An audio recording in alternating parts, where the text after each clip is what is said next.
और माँ जगतजननी से विनती निवेदन कर कर कहा कि आपको प्रतिदिन आना पड़ेगा। इसलिए देवी भागवत में लिखा है कि नवरात्रि में एक दिन, जैसे प्रतिपदा है, पहला दिन है तो एक कन्या का पूजन करो, द्वितीया है तो 2 कन्या का पूजन करो, तृतीया है तो 3 कन्या का पूजन करो, चतुर्थी है तो 4 कन्या का पूजन करो, पंचमी है 5 कन्या का पूजन करो, छठ है 6 कन्या का पूजन करो, सप्तमी है 7 कन्या का पूजन करो, अष्टमी है 8 कन्या का पूजन करो, नवमी है, जम के बोलो, 9 कन्याओं का पूजन करो। और अगर इस तरह से आप पूजन नहीं कर सकते नवरात्रि में तो 9 कन्याओं का पूजन एक साथ या तो अष्टमी के दिन या नवमी के दिन कर दो, या मध्य में बीच में भी आप कर सकते हो एक।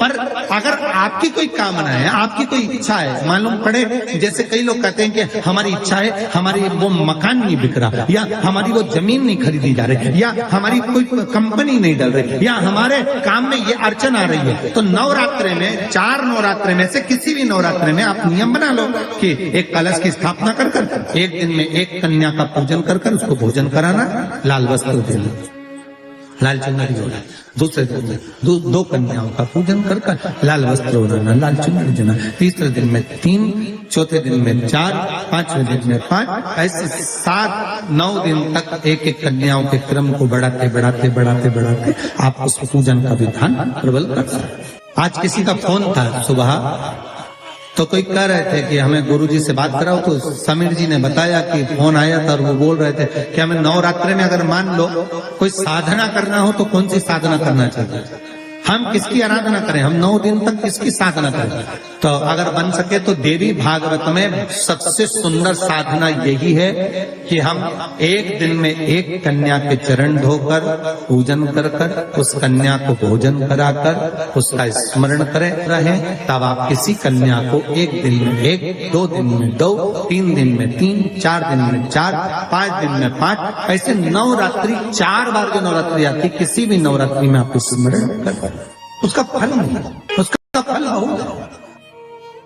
शिव पूजन का विधान क्या है? पुलस्त बाबा ने कहा, जिस दिन मन में श्रद्धा और विश्वास दोनों प्रबल हो जाए, शंकर भगवान की जैसी मर्जी पड़े वैसी पूजन। स्त्री के लिए, नारी के लिए, पुलस्त ऋषि कहते हैं भगवान को रिझाने के लिए विधान की जरूरत स्त्री को नहीं है, नारी को विधान नहीं। अच्छा एक बात बताना, बहुत सुंदर बात है, थोड़ा विचार कर कर बताना।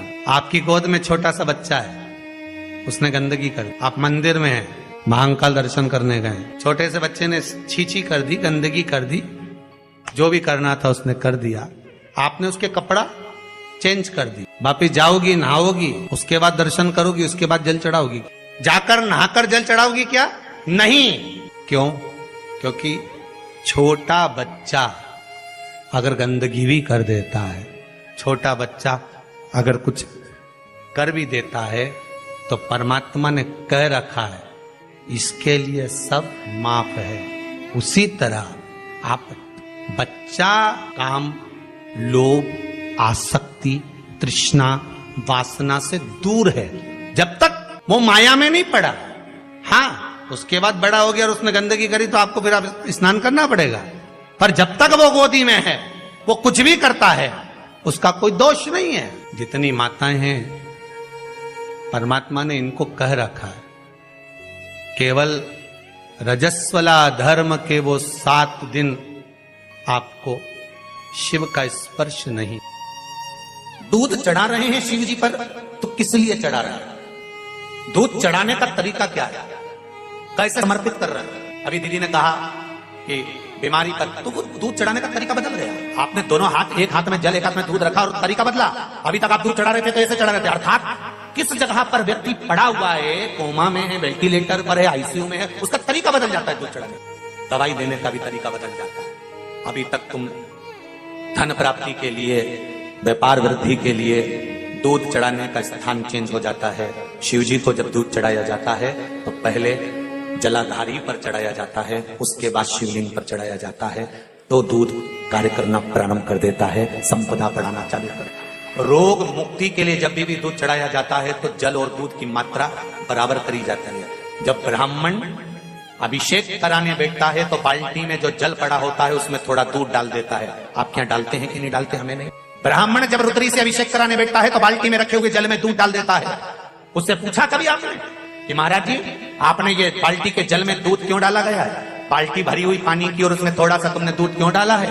तो ब्राह्मण बताएगा कि दूध और पानी मिलाकर शंकर जी का अभिषेक इसलिए करा जाता है कि जिस गोत्र का व्यक्ति अभिषेक कर रहा है, इस गोत्र के व्यक्ति के यहाँ अगर कोई रोगीला है, कोई बीमार है, कोई कष्ट भोग रहा है, तो अभिषेक करते करते उसका रोग मिट जाए, इसलिए जल में दूध मिलाकर चढ़ाया जाता है। कभी ब्राह्मण से पूछो तो जब घर में संतान की वृद्धि नहीं होती है तो 7 कुआं बोलते हैं, तुम्हारे यहाँ बावड़ी बोलते हैं, तालाब बोलते हैं, जो भी हो, जहां जल का स्रोत बना हुआ, जल का जहां स्रोत बना, जल का स्रोत से मतलब होता है कि जिस कुएं में या हेडपंप में या पानी जहां से आता रहता हो, ऐसे कुआं बावड़ी से 7 जगह से जल लाया जाता है। जब वंश प्राप्त नहीं होता, वंश नहीं बढ़ता, संतान नहीं होती, वंश की प्राप्ति नहीं होती, तब 7 कूप का जल लाकर ब्राह्मण देवता से कहकर रुद्राष्टाध्यायी से, रुद्री से अभिषेक किया जाता है। ब्राह्मण जब रुद्री से अभिषेक कराता है, एक एक कुएं का जल चढ़वाना चालू करता है और अभिषेक होने के बाद उसी जल का आचमन उस नारी को करा देता है जिसको संतान चाहिए। तो महाराज वंश की वृद्धि होना चालू है। जल का महत्व को भी समझो।